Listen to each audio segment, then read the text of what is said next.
Hello, and welcome to Purdue University Global's video on the ATP cycle and cellular respiration. This inviting campfire can be used for both heat and light. Heat and light are two forms of energy that are released when a fuel like wood is burned. The cells of living things also get energy by burning.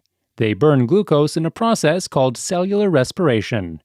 Inside every cell of all living things, energy is needed to carry out life processes. Energy is required to break down and build up molecules and to transport many molecules across plasma membranes. All of life's work needs energy. A lot of energy is also simply lost to the environment as heat. The story of life is a story of energy flow, its capture, its change of form, its use for work, and its loss as heat. The chemical energy that organisms need comes from food. Food consists of organic molecules that store energy in their chemical bonds.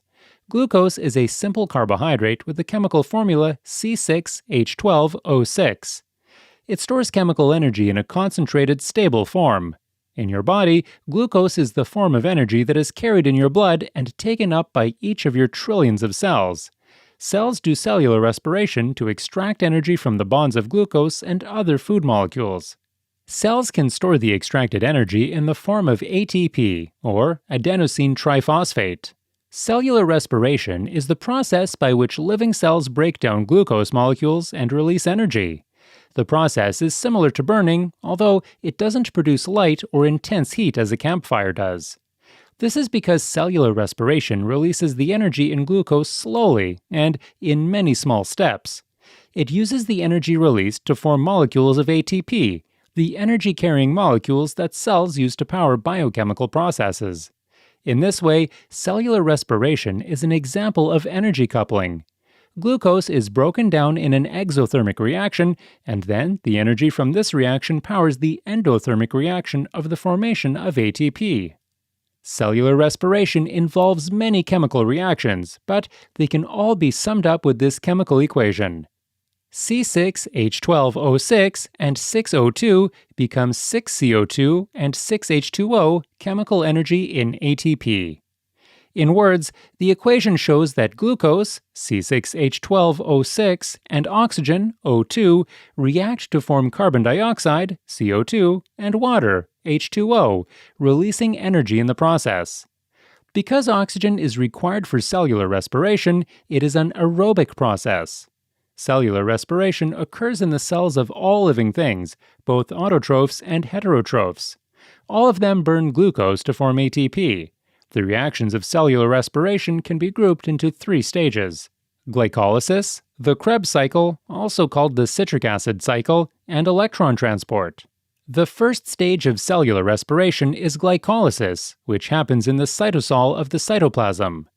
The word glycolysis literally means glucose splitting, which is exactly what happens in this stage. Enzymes split a molecule of glucose into two molecules of pyruvate, also known as pyruvic acid. This occurs in several steps, as summarized in the following diagram. Results of glycolysis. Energy is needed at the start of glycolysis to split the glucose molecule into two pyruvate molecules, which go on to stage 2 of cellular respiration. The energy needed to split glucose is provided by two molecules of ATP. This is called the energy investment phase. As glycolysis proceeds, energy is released, and the energy is used to make 4 molecules of ATP. This is the energy harvesting phase. As a result, there is a net gain of 2 ATP molecules during glycolysis. During this stage, high-energy electrons are also transferred to molecules of NAD to produce 2 molecules of NADH, another energy-carrying molecule. NADH is used in stage 3 of cellular respiration to make more ATP. Before pyruvate can enter the next stage of cellular respiration, it needs to be modified slightly. The transition reaction is a very short reaction which converts the 2 molecules of pyruvate to 2 molecules of acetyl-CoA, carbon dioxide, and 2 high-energy electron pairs convert NAD to NADH. The carbon dioxide is released, the acetyl-CoA moves to the mitochondria to enter the Krebs cycle, stage 2, and the NADH carries the high-energy electrons to the electron transport system, stage 3. Before you read about the last two stages of cellular respiration, you need to know more about the mitochondrion, where these two stages take place. A diagram of a mitochondrion is shown in Figure 5. The structure of a mitochondrion is defined by an inner and outer membrane. This structure plays an important role in aerobic respiration.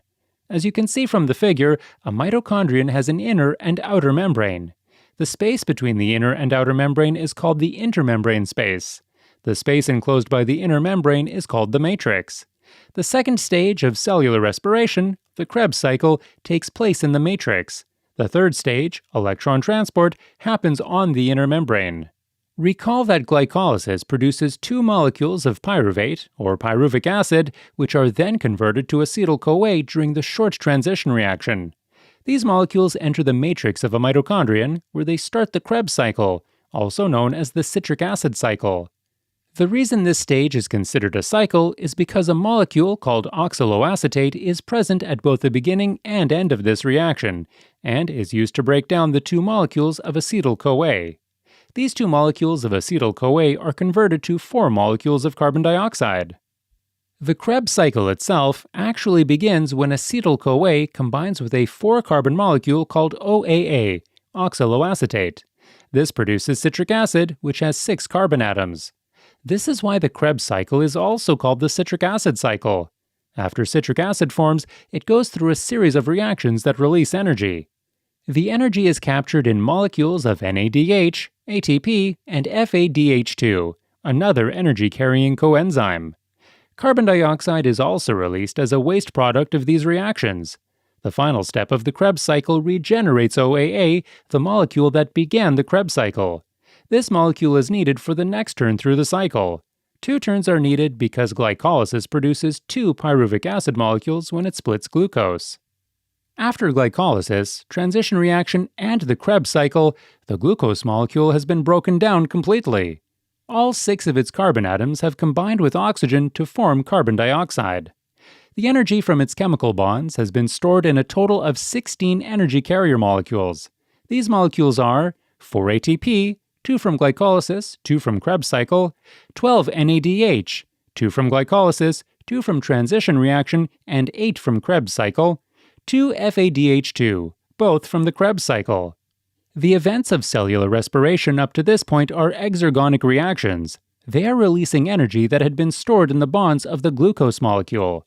This energy will be transferred to the third and final stage of cellular respiration, the electron transport system, which is an endergonic reaction. Using an exothermic reaction to power an endothermic reaction is known as energy coupling. ETC, the final stage in cellular respiration, produces 32 ATP. The electron transport chain is the final stage of cellular respiration. In this stage, energy being transported by NADH and FADH2 is transferred to ATP. In addition, oxygen acts as the final proton acceptor for the hydrogens released from all the NADH and FADH2, forming water. The electron transport chain is the third stage of cellular respiration and is illustrated in Figure 8. During this stage, high-energy electrons are released from NADH and FADH2, and they move along the electron transport chains on the inner membrane of the mitochondrion. An electron transport chain is a series of molecules that transfer electrons from molecule to molecule by chemical reactions.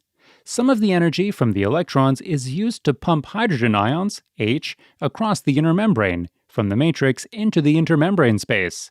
This ion transfer creates an electrochemical gradient that drives the synthesis of ATP. As shown in the previous graphic, the pumping of hydrogen ions across the inner membrane creates a greater concentration of the ions in the intermembrane space than in the matrix. This gradient causes the ions to flow back across the membrane into the matrix, where their concentration is lower.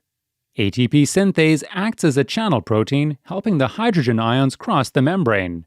It also acts as an enzyme, forming ATP from ADP and inorganic phosphate in a process called oxidative phosphorylation. After passing through the electron transport chain, the spent electrons combine with oxygen to form water. You have seen how the 3 stages of aerobic respiration use the energy in glucose to make ATP. How much ATP is produced in all 3 stages combined? glycolysis produces 2 ATP molecules, and the Krebs cycle produces 2 more. Electron transport begins with several molecules of NADH and FADH2 from the Krebs cycle and transfers their energy into as many as 34 more ATP molecules. All told, then, up to 38 molecules of ATP can be produced from just one molecule of glucose in the process of cellular respiration. Thank you for watching our video on the ATP cycle and cellular respiration. For more of our videos, head on over to our YouTube channel, Ask ASC, and while there, don't forget to subscribe. Have a great day!